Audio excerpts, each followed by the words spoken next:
Olá! Mais uma vez, é um grande prazer receber você aqui no meu canal. Sejam muito bem-vindos. Bom, antes de mais nada, eu quero te pedir, se você gostar do vídeo de hoje, que você deixe aí o seu like, se inscreva no meu canal, dê uma força para nós e ative o sininho, que assim toda vez que nós lançarmos um novo vídeo, você vai ser avisado diretamente do YouTube, vai ser um dos primeiros a receber e ver um novo vídeo, ok? Bom, dessa vez eu quero trabalhar e eu quero conversar um pouco com vocês a respeito de um tema muito voltado ao povo evangélico, mas também ao povo católico, que é a respeito do crescimento da igreja e o crescimento do cristão.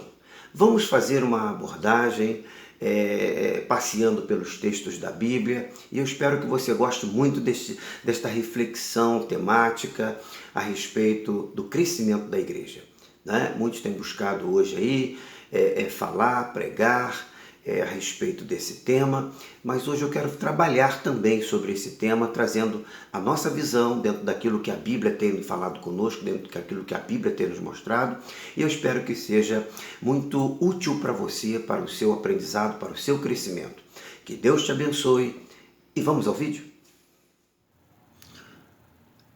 Oi amigos, eu já ia esquecendo, mas eu preciso avisar que como esse estudo, ele é um estudo muito longo, fala do crescimento da igreja, do crescimento do cristão, é um estudo um pouco longo. Então eu vou postar esse estudo para vocês em 4 partes, tá? Nós vamos assistir agora a primeira parte, logo depois, né, depois de um tempo eu vou estar postando a segunda, a terceira e a quarta parte. O que eu peço é a sua compreensão e que você assista as 4 partes, para você poder tirar o maior proveito desta mensagem que nós estamos trabalhando, preparamos para você, aqui que é inscrito ou que está pela primeira vez aqui no nosso canal. Desfrute do melhor desse estudo, que Deus abençoe a tua vida, e agora sim, vamos ao vídeo? E aí, pessoal? Vamos então dar prosseguimento ao nosso estudo de hoje, nosso bate-papo sobre a palavra. Vamos falar sobre o crescimento da igreja e do cristão. Bom, eu quero citar aqui 2 versículos para início, amparo a tudo aquilo que nós vamos dar início. Vamos começar falando do crescimento da igreja e logo em seguida damos prosseguimentos falando do crescimento do cristão, ok? Então em Atos, capítulo 4, versículo de número 4, nós vamos encontrar o seguinte dizer bíblico. Muitos, porém, dos que ouviram a palavra, creram, e se elevou o número dos homens a quase 5.000. Né? Quase 5.000. Isso em Atos capítulo 4, versículo 4. Em Atos capítulo 9 e no versículo 31, a palavra também fala o seguinte: assim, pois, a igreja em toda a Judéia e Galiléia e Samária tinha paz, sendo edificada e andando no temor do Senhor, e pelo auxílio do Espírito Santo se multiplicava. Então nós temos 2 expressões aqui interessantes, né? Primeiro, que a igreja ela cresceu em quase 5.000. Depois ele dá prosseguimento dizendo que a igreja ela se multiplicava. Em ambos os versículos, o que nós vemos aqui é que a igreja primitiva ela tinha crescimento, né? E se está isso hoje definindo na Bíblia, esse crescimento para mim e para você que hoje também me assiste aqui nesse vídeo, nós podemos entender que há uma necessidade, uma necessidade bíblica, uma orientação bíblica, para que a igreja ela prossiga no sentido de buscar o seu crescimento. Né? Nós podemos entender isso aí por isso. Então, o crescimento da igreja é uma necessidade bíblica e uma necessidade real. né? Uma necessidade real. Nós precisamos trabalhar para que a igreja tenha o seu crescimento. Nesse sentido, eu quero abordar aqui 4 aspectos interessantes a respeito de crescimento. O primeiro deles é que os membros, eles devem crescer todos, em harmonia e num bom ajuste entre si. Ele deve ter esse crescimento muito bem harmônico e muito bem ajustado entre si. Em Efésios capítulo de número 4, no versículo 2, a palavra diz assim, olha, com toda a humildade e mansidão, com longanimidade, suportando-vos uns aos outros em amor. E em Colossenses capítulo 3, versículo 13, a palavra diz, suportando-vos e perdoando-vos uns aos outros, se alguém tiver queixa contra o outro, assim como o Senhor vos perdoou, assim fazei vós também. Então, devemos entender o que nesse contexto que nós trazemos aqui. Há uma palavra-chave. A palavra-chave nesse contexto é suportando-vos uns aos outros. E a palavra suportando aqui, ela não está no sentido pejorativo, como nós comumente usamos na linguagem, no uso popular da palavra. Normalmente as pessoas utilizam, a exemplo, quando tem num grupo, alguém, uma pessoa muito chata, uma pessoa que ninguém quer ter ela por perto, e de repente ela cola em alguém e fica ali, sabe, batendo, e aquela pessoa fica se desgastando ali com aquela... E alguém faz o seguinte comentário, Poxa, como é que fulano fica ali suportando aquele alguém? Manda rodar, manda embora, porque o uso da palavra aí é um uso pejorativo. Aquela pessoa ela é uma indesejada, é uma pessoa, o suportar ali é algo muito penoso, Então a pessoa que você está vindo para você suportar é algo que você, na verdade, não deseja, você quer que vá embora, Aqui na Bíblia, a palavra suportar, ela tem um outro sentido. Aqui na Bíblia, a palavra suportar, ela tem o sentido de você servir de suporte, de você sustentar aquela pessoa para que ela não caia. Então, tudo aquilo que te sustenta, por exemplo, a cadeira onde eu estou sentado aqui agora, ela está me sustentando. Se você chegasse aqui atrás agora e puxasse a cadeira num tranco, eu ia desabar no chão, porque você ia tirar aquilo que está suportando o meu corpo nesse momento. Então, a palavra suporte, aqui suportando-vos uns aos outros, é a palavra de sustentar, servir verdadeiramente de amparo, de suporte à palavra, para que aquela pessoa ela tenha aonde se amparar. Então, e o detalhe que ele fecha no sentido, no final do versículo de Efésios capítulo 4, versículo 2, é que isso só é feito se for em amor. Você não consegue suportar o outro se você não estiver dentro do amor.